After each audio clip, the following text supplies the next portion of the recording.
నమస్తే. రాష్ట్రంలో సంచలనంగా మారినటువంటి పలువురికి సంబంధించినటువంటి మర్డర్. ఆరుగురిని ఒకే వ్యక్తి చంపినటువంటి ఘటన సంబంధించినటువంటి దగ్గర ముగ్గురిని చంపినటువంటి ఈ ప్లేస్ దగ్గర ఉన్నాం. ఇంకొక ముగ్గురినేమో దైవాలగూడ దగ్గర చంపినటువంటి రాజ్ కుమార్. సో, ఇది ఇక్కడ కనబడతా ఉంది. ఈ ఇల్లే రాజ్ కుమార్‌కి సంబంధించినటువంటి ఇల్లు. ఇది షాబాద్ మండల కేంద్రంలో ఉన్నటువంటి రాజ్ కుమార్ ఇల్లు. సో, దీనికి ఆనుకున్నటువంటి ఇల్లే ఆ మైనర్ బాలిక ఎవరైతే ఉన్నారో, మైనర్ బాలికతో పాటు మైనర్ బాలిక యొక్క నానమ్మ, మైనర్ బాలికకు సంబంధించినటువంటి అమ్మ. సో, ఇద్దరు గూడా ఆ పక్కన కనబడుతున్నటువంటి ఆ ఇంట్లోనే చనిపోయింది. చనిపోవడానికి కారణం ఏంటిదంటే రాజ్ కుమారే. రాజ్ కుమారే అత్య అత్యంత పాశవికంగా కత్తితోటి పొడిసి పొడిసి చంపినటువంటి ఘటన. సో, అసలు ఒకసారి వివరించేటువంటి ప్రయత్నం చేద్దాం. ఎందుకు చంపాల్సినటువంటి అవసరం ఎందుకొచ్చింది? సో, దేనికోసం ఆయన చంపిండు? ఎన్ని గంటలకు చంపిండు? సో, దాని తర్వాత ఎక్కడున్నాడనేది. ఇప్పటివరకైతే పోలీసులకు తెలిసినటువంటి సమాచారం మేరకు ఇప్పటివరకైతే తన యొక్క జాడను కూడా ఇప్పటివరకు మేము కనిపెట్టలేకపోయాం. పరారులో ఉన్నాడని చెప్పేసి చెప్తా ఉన్నారు. ఒకసారి గనుక వివరాలు గనుక చూసుకున్నట్టయితుంటే, సో, ఇదే షాబాద్ మండల కేంద్రంలో ఉన్నటువంటి ఆ ఇంట్లోనే చిట్యాల లక్ష్మి, ఆ బాధితురాలకు సంబంధించినటువంటి తల్లి పేరు చిట్యాల లక్ష్మి. రుక్కమ్మ. సో, ఆళ్ళకి సంబంధించినటువంటి బాధితురాలకు సంబంధించినటువంటి వాళ్ళ నానమ్మ పేరు రుక్కమ్మ. సో, రుక్కమ్మ అలాగే లక్ష్మితో పాటు ఆ బాధితురాలు సైతం కూడా ఇక్కడే ఉండి రెగ్యులర్‌గా తాను కాలేజీకి వెళ్తున్నట్టుగా తెలుస్తా ఉన్నది. సో, ఇదే సంబంధించినటువంటి ఇంట్లో గతంలోనే రాజ్ కుమార్ ఉండేటోడు. రాజ్ కుమార్ ఈ ఇంట్లోనే ఉండేటోడు. సో, మొత్తానికి పక్కపక్కనే ఇల్లు ఉండడం. సో, ఇద్దరి మధ్యల ఆ మైనర్‌కి సంబంధించిన బాలిక ఇప్పుడు 17. సో, ఆ అమ్మాయికి 15 సంవత్సరాలు ఉన్నప్పటికే ఈ రాజ్ కుమార్‌కి అలాగే ఈ అమ్మాయి మైనర్ బాలికకి పరిచయం ఏర్పడ్డది. ఇద్దరి మధ్యలో కూడా కొంత సన్నిహిత సంబంధాలు ఉన్నాయనేది కొంతమంది చెప్తున్నటువంటి మాట. మనకు కొంతమంది చెప్తున్నటువంటి మాట ఏంటంటే గతంలో వాళ్ళిద్దరికి కూడా కొంత సత్సంబంధాలు ఉండేవి. తిరిగేది.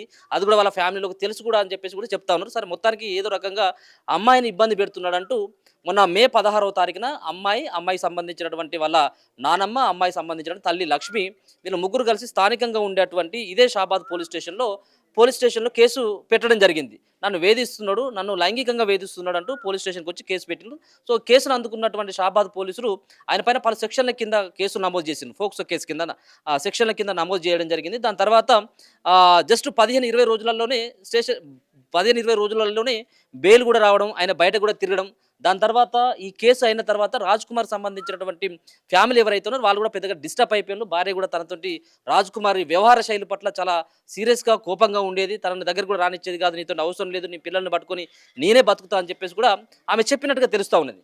సో, ఇది సంబంధించినటువంటి రాజ్ కుమార్‌కి సంబంధించినటువంటి బ్యాక్‌గ్రౌండ్. ఆ అమ్మాయితో పాటు వీనికి ఉన్నటువంటి రిలేషన్.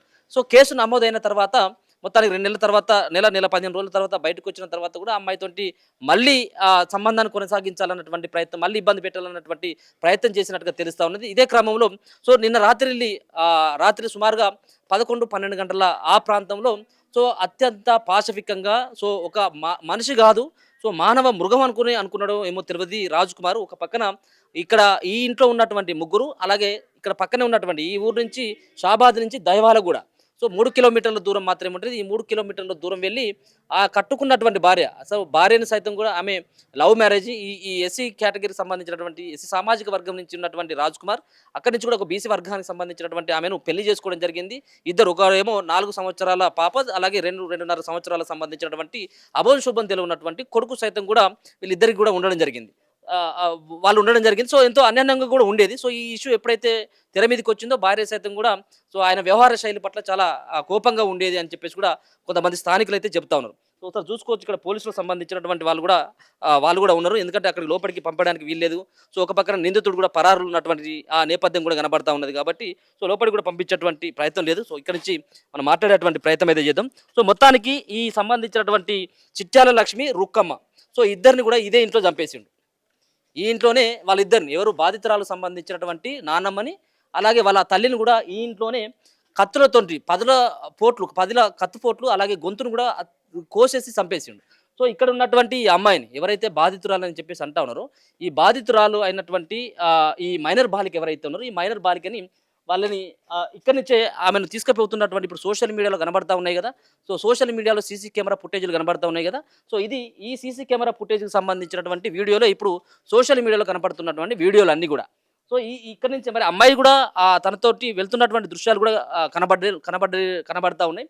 సో, మొత్తానికి ఆ ఇద్దరిని చంపిన తర్వాత ఈ అమ్మాయిని ఇక్కడి నుంచి తీసుకొని పోయిండా, లేకపోయినట్లు ఏంటంటే అమ్మాయిని అక్కడ చంపేసి ఇక్కడికొచ్చి వీళ్ళిద్దరిని చంపిండు అనేది ఇప్పటివరకు కూడా క్లారిటీ లేదు. కానీ ఇక్కడ ఉన్నటువంటి సిపి గారు ఒక క్లారిటీ మాత్రం ఇవ్వడం జరిగింది. సో, మొత్తానికి ఆ అమ్మాయిని ఇక్కడి నుంచి తీసుకొని వెళ్ళి సో ఇక్కడే ఉన్నటువంటి పక్కనే ఉన్నటువంటి దైవాలకు కూడా విలేజ్‌కి సంబంధించిన పక్కనే ఒక చెరువు దగ్గరికి తీసుకెళ్ళి చెరువు దగ్గర అమ్మాయి పైన అత్యాచారం చేసి, అఘాయిత్యం చేసి, అక్కడ ఆ అమ్మాయిని చంపిన తర్వాత నేరుగా ఇక్కడికి వచ్చిండని చెప్పేసి కూడా పోలీసులు చెప్తా ఉన్నారు. సో ఇక్కడికొచ్చి వీళ్ళిద్దరు ఉన్నటువంటి ఎవరైతే బాధితురాలకు సంబంధించినటువంటి నాన్నమ్మ, వాళ్ళకి సంబంధించినటువంటి అమ్మను సైతం కూడా ఈ ఇంట్లోని చంపి, దాని తర్వాత పక్కనే ఉన్నటువంటి వాళ్ళ సొంత గ్రామం అయినటువంటి దైవాలగూడకు వెళ్ళడం జరిగింది. అక్కడ వాళ్ళ సొంత ఇంటికి వెళ్ళి సో ఎప్పుడైతే ఈ ఇష్యూ జరిగిందో మే 16వ తారీఖున ఏదైతే పోలీస్ స్టేషన్‌లో కేసు నమోదైందో, సో అప్పటినుంచి కూడా రాజ్ కుమార్ సంబంధించినటువంటి సతీమణి ఇతనికి దూరంగా ఉంటున్నట్టుగా తెలుస్తా ఉంది. ఇదే క్రమంలో అదే రాత్రి 11:50 రాజ్ కుమార్ వాళ్ళ భార్యకి సరితకి ఫోన్ చేసి,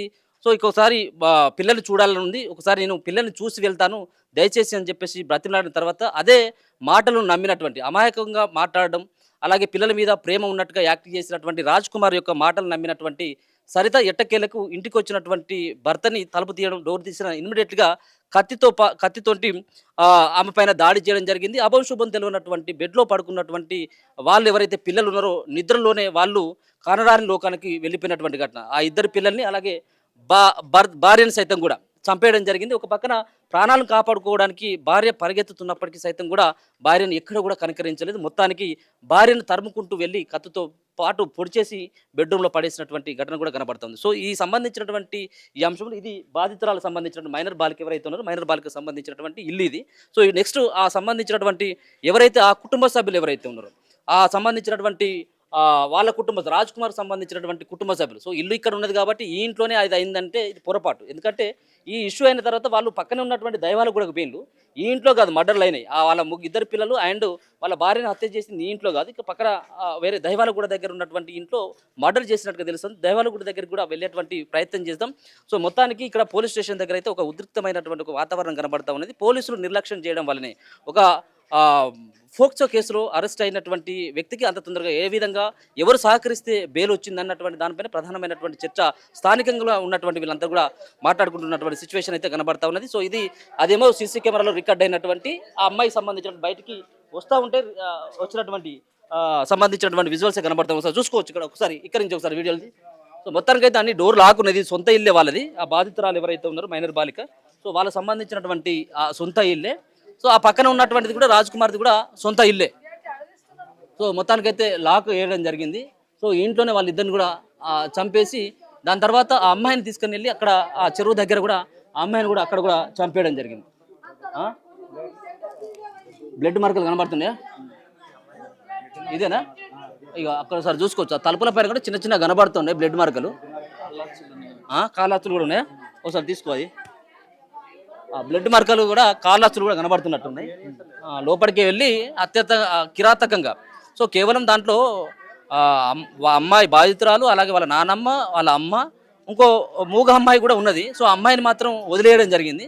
వాళ్ళిద్దరిని చంపిండు. సో ఆ అమ్మాయిని వదిలేసి ఈ అమ్మాయిని తీసుకొని పోయి అక్కడ చెరువు కట్ట దగ్గర చంపేసిన తర్వాత ఇంటికి వెళ్ళి ఆ ముగ్గురు కూడా వాళ్ళని కూడా చంపేసినటువంటి ఘటన అయితే కనబడుతుంది. చూసుకోవచ్చు ఇక్కడ స్థానికంగా ఉండేటువంటి వాళ్ళతో పాటు పక్కన ఉన్నటువంటి చుట్టుపక్కల సంబంధించినటువంటి గ్రామస్తులు సైతం కూడా పెద్ద ఎత్తున ఈ సంబంధించినటువంటి ఇంటి దగ్గరికి వచ్చి ఎవరైతే ఈ ఈ నరరూప రాక్షసుడు ఎవరైతే రాజ్ కుమార్ ఉన్నాడో రాజ్ కుమార్ని శిక్షించాలని చెప్పేసి అలాగే బహిరంగంగా శిక్షించాలి, ఉరేయాలి, ఎన్కౌంటర్ అని చేయాలి పోలీసులు అని చెప్పేసి కూడా ప్రధానంగా ఇక్కడ ఉన్నటువంటి స్థానికులు అయితే డిమాండ్ చేస్తున్నటువంటి పరిస్థితి కనబడతా ఉంది. చూస్తూనే ఉండండి మన తొలి వెలుగు.